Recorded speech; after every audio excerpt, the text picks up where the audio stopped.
Sebelum serangan ke Pearl Harbor, Jepang masih secara resmi terlibat dalam negosiasi diplomatik dengan Amerika Serikat mengenai konflik di Pasifik. Walaupun dalam kondisi bernegosiasi, Jepang sebenarnya sudah memutuskan untuk berperang melawan Amerika Serikat. Pemerintah Jepang di Tokyo merencanakan agar kedutaan besar mereka di Washington menyampaikan pesan resmi yang mengakhiri negosiasi kepada pemerintah Amerika Serikat hanya sesaat sebelum serangan dimulai. Itu berarti deklarasi perang secara halus kepada Amerika Serikat, sehingga serangan ke Pearl Harbor dapat dianggap sebagai tindakan perang yang resmi daripada serangan yang mendadak tanpa peringatan. Namun, sejarah ternyata mencatat lain.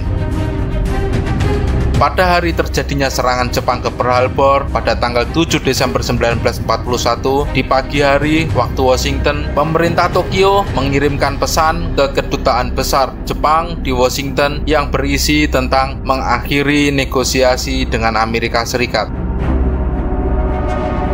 Pesan dari Tokyo ini dikirim dalam 14 bagian melalui komunikasi terenskripsi. Bagian pertama dari pesan sudah mulai diterima oleh kedutaan Jepang di Washington sejak malam sebelumnya.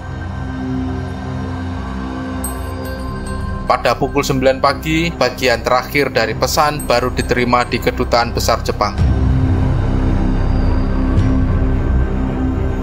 Pesan tersebut harus segera diterjemahkan dari kode diplomatik Jepang ke bahasa Inggris sebelum disampaikan ke Menteri Luar Negeri Amerika Serikat, Cordell Hull. Saat itu, para diplomat Jepang, termasuk Duta Besar Kichisaburo Nomura dan utusan khusus Saburo Kurusu, tidak mengetahui bahwa serangan ke Pearl Harbor akan terjadi hanya dalam hitungan jam saja. Hingga pukul setengah 11 pagi, dokumen tersebut belum selesai diterjemahkan dan belum siap. Para staf diplomatik bekerja lebih lambat daripada yang diharapkan, sebagian karena tekanan waktu dan kompleksitas dokumen yang dikirim dalam format sandi. Dokumen 14 bagian tersebut ditulis dalam bahasa Jepang dan perlu diterjemahkan ke dalam bahasa Inggris. Kerumitan bahasa Jepang dalam dokumen tersebut ditambah dengan nuansa dan makna yang halus menyulitkan penerjemahan yang cepat dan akurat. Proses penerjemahan ini memakan waktu dan ada perbedaan pendapat mengenai ketepatan terjemahan yang dihasilkan. Tak hanya masalah penerjemahan, beberapa sumber juga menyebutkan bahwa kedutaan juga mengalami kesulitan dalam menggunakan mesin ketik berbahasa Inggris yang makin memperlambat proses pengetikan terjemahan dokumen tersebut. Pada pukul setengah 1 siang waktu Washington, akhirnya dokumen 14 bagian tersebut telah siap dan diketik dalam bentuk resmi. Para diplomat Jepang segera berangkat untuk menyerahkan pesan tersebut kepada Menteri Luar Negeri Amerika Serikat, Cordell Hull, di Departemen Luar Negeri Amerika Serikat. Pada pukul 1 siang waktu Washington, Duta Besar Jepang Nomura dan utusan khusus Kurusu tiba di Departemen Luar Negeri untuk menyerahkan dokumen tersebut. Pada saat itu, serangan Jepang ke Pearl Harbor telah dimulai pada pukul 7.55 pagi waktu Hawaii atau sekitar pukul 12.55 siang waktu Washington.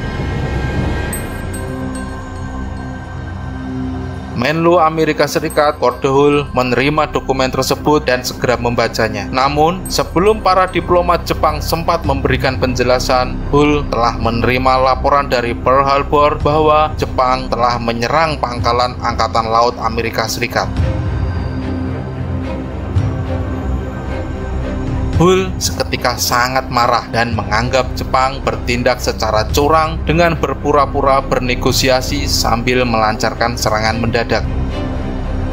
Hull bahkan memaki Nomura dan Kurusu dan menyebut mereka tidak jujur dan tidak layak dipercaya. Hull langsung mengusir diplomat Jepang tanpa memberikan kesempatan bagi Nomura dan Kurusu untuk berbicara lebih lanjut lagi.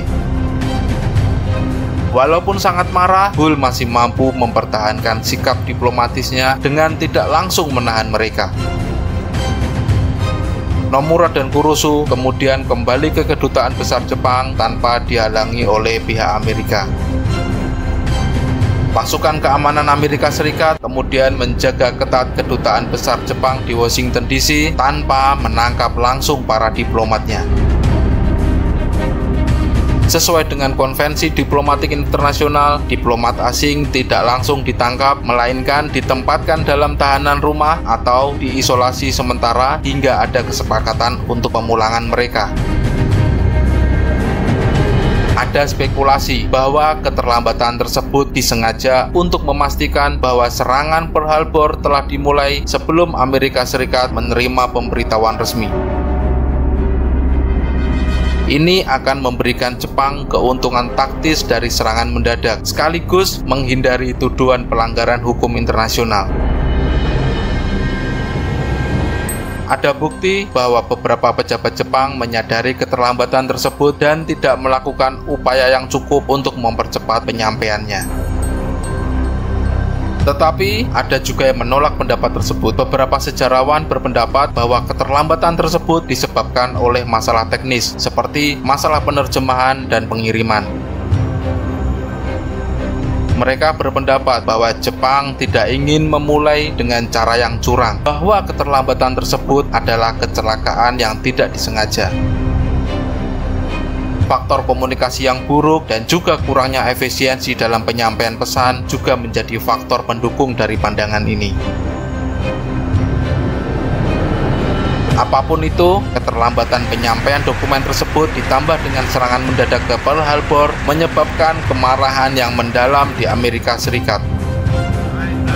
Serangan tersebut dianggap sebagai tindakan pengkhianatan dan hal ini memperkuat tekad Amerika Serikat untuk berperang melawan Jepang.